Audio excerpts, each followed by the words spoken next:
Greetings everybody, and welcome back to more Fire Emblem The Sacred Stones post-game content! Heck yeah!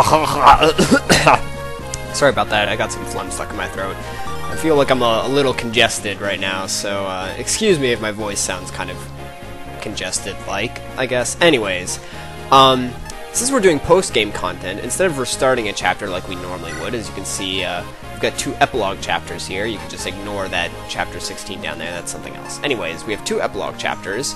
So what we want to do is go into extras here, and now that we've completed the game once, you can see there's some things we can go into, mostly not really important. I guess I could show these off. We are in post-game content, so, I mean, we've got the sound room. So, in here you can play all of, like, the themes you've heard throughout the game, but you can only play the ones that you've actually heard. So, if, like, things like this, if I haven't heard it, I'm not going to be able to play it, but, so yeah, that's that. Kind of cool. Kind of standard fare, I suppose. In here, since we've beaten the game, we can go in and it'll allow us to reread any of the support conversations that we've managed to obtain. This is something I'll be talking about in another video, so we're not really going to go into that. What we want is map here, and if we select it, we can choose one of these files, and we're going to go with Erica's file here, and it'll take us to the map screen. Although, as you might notice, I think the music's a little different here, and there's no more story to be had here. Instead, we're just going to get access to all of the map. As you notice, there'll be monsters that will show up, so we can fight battles on the map. We'll be able to access places like Lagdu Ruins or Tower of Valni if we want to explore those. And we still have access to all of the shops of the places. Although, something you might notice is that we can enter the question shop. This is not something we could do in the normal game. In the normal game, you'd be able to get into the armory and a normal shop if a place had it.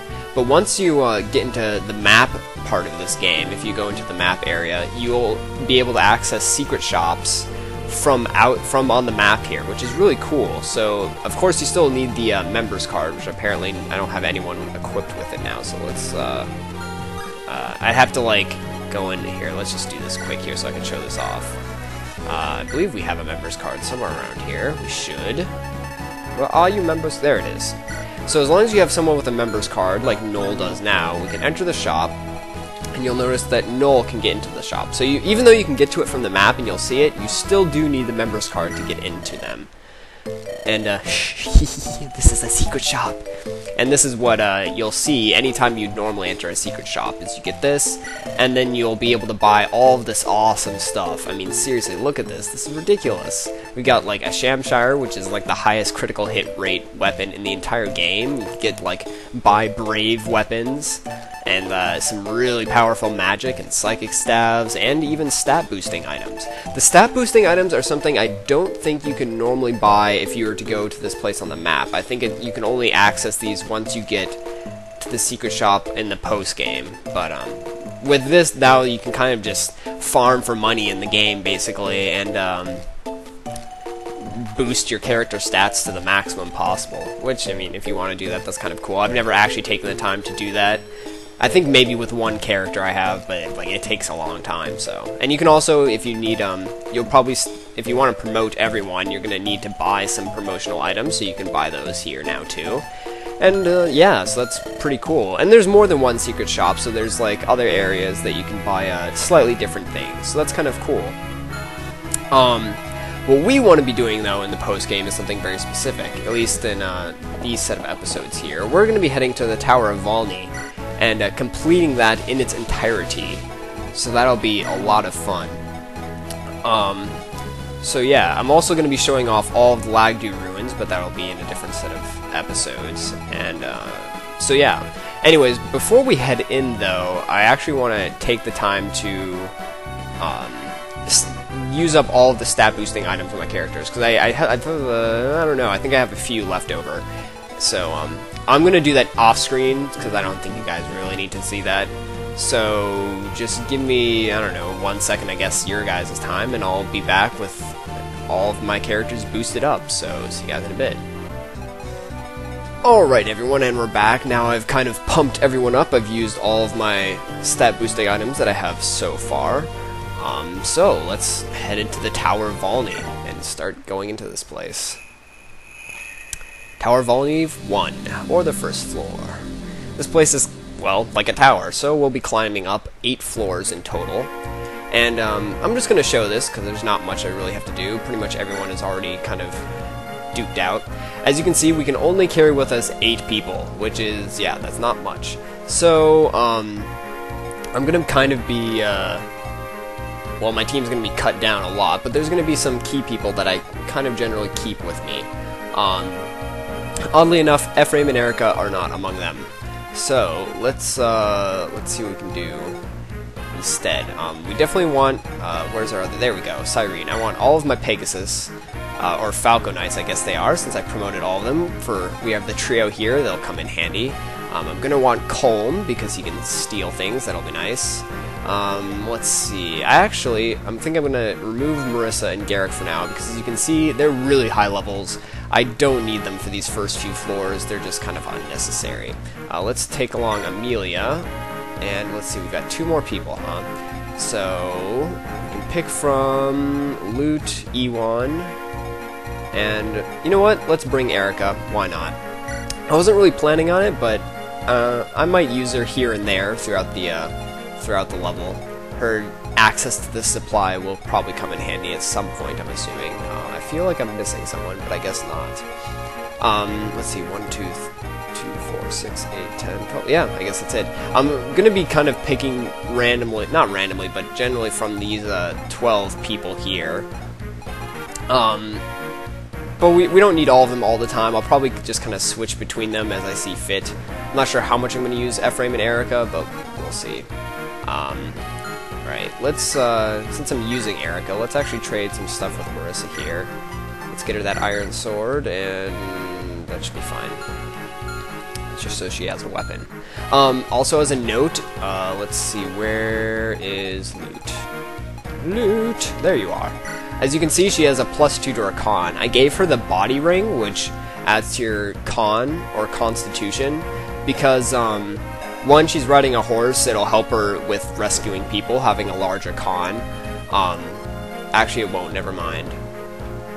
What am I talking about? Aid helps with rescuing people, con makes you harder to rescue. But what it does do to benefit is, the higher your con, the heavier weapons you can use. And oddly enough, things like the Hellfire Tomb have a high weight, so because of the fact that she has a somewhat mediocre speed, compared to some of my other low con characters, I decided to give her the boost in con so she could more easily use her heavier tomes.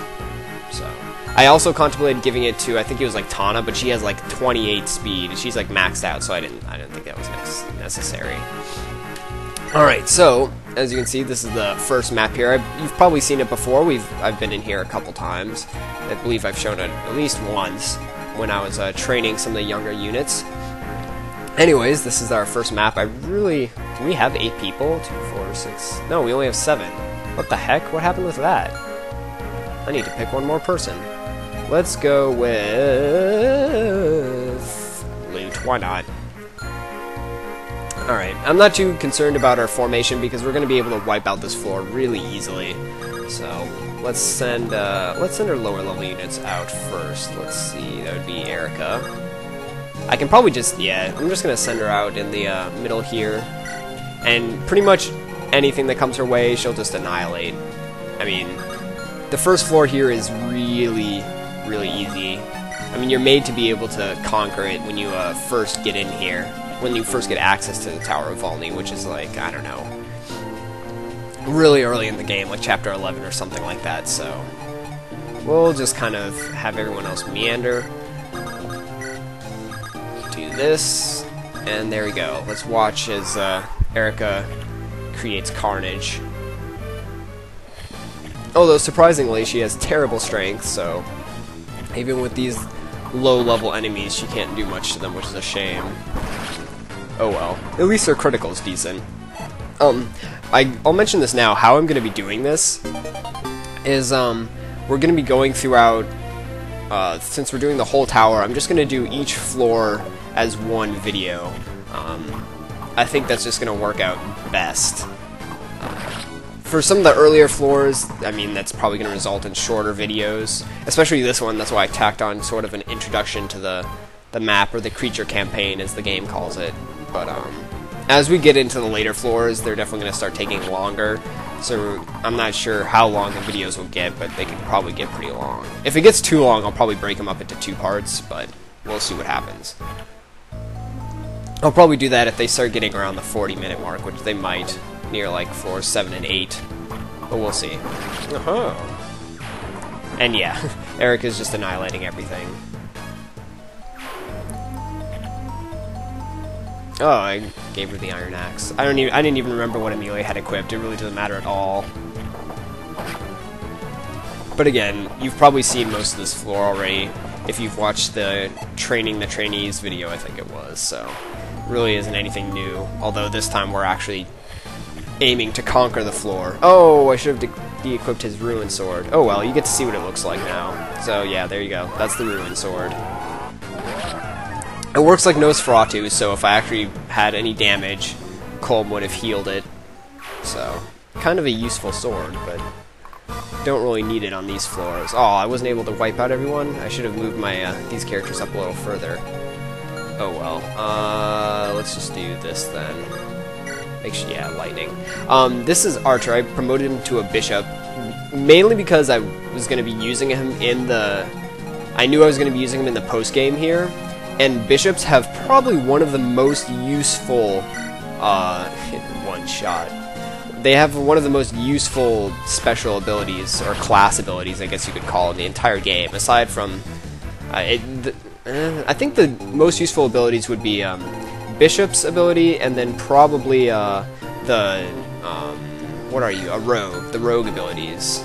Those are definitely the top priorities for abilities. The bishops, well, because we already know the rogues. The rogues is the pick, so they can unlock anything without needing like special assistance. The bishops has a really awesome ability that gives them, no matter what weapon they use against a monster, as long as they're fighting some kind of monster, they always get bonus damage against them. So, like, even if they were using just a simple lightning spellbook, they'd still get bonus damage against any kind of monster enemy, which is really awesome. It makes them quite deadly for late main game, and especially like the creature campaign, when all you're doing is fighting monsters. So that's the main reason I made him a bishop. He's okay as a sage, but I mean, bishops are just kind of like overpowered in this game because of that special ability. So I guess we can have Erica attack this guy. And yeah, unfortunately, this isn't going to end like it normally would from just beating the head guy. We actually have to wipe out all of the monsters on the map. That's how these floors work. In order to advance to the next floor, you have to defeat all enemies that are present. So that's what we'll be doing. Oh man, just enough to finish him off. I think this will use up the Silver Lance too. I probably should have... I bought a couple extra weapons before I went in here too. Just like, not much, but I probably should have bought more than I did, but oh well. I'm sure we'll be fine. We can still access the armory in between maps, so... And yeah, that's another thing. Once we complete this map and move on to the next one, we'll be able to reselect our units and manage our items and do all the normal stuff we'd be able to do between maps, so you don't have to worry about like selecting the perfect team with just the right amount of equipment and everything to make it through the entire area. Nice.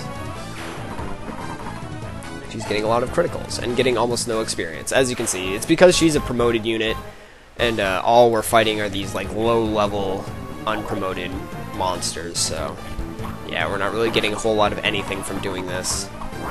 The Tower of Valni is a nice place to train and kind of level up until you start promoting your characters. Once you get promoted characters, it's really not worth it to hang around Tower of Valni anymore.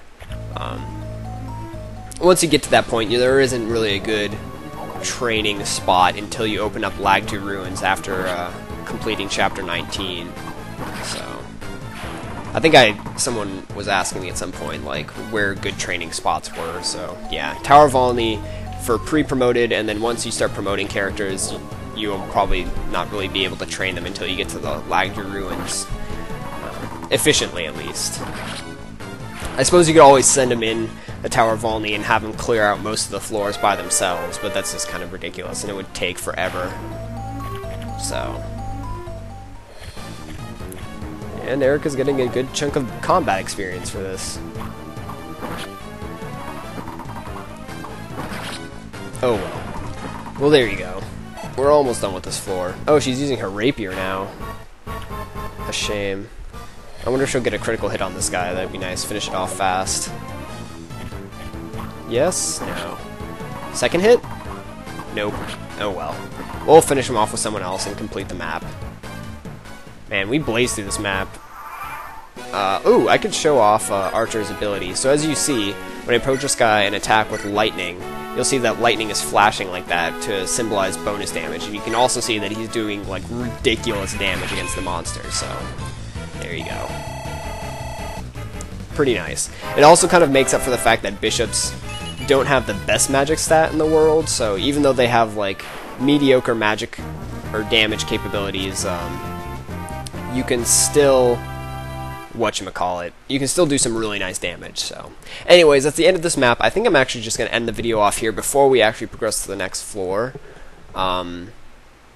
Yeah, I think that's a good place to stop. So anyways, thanks you guys for watching, and join me next time when we'll take on floor 2. See you then.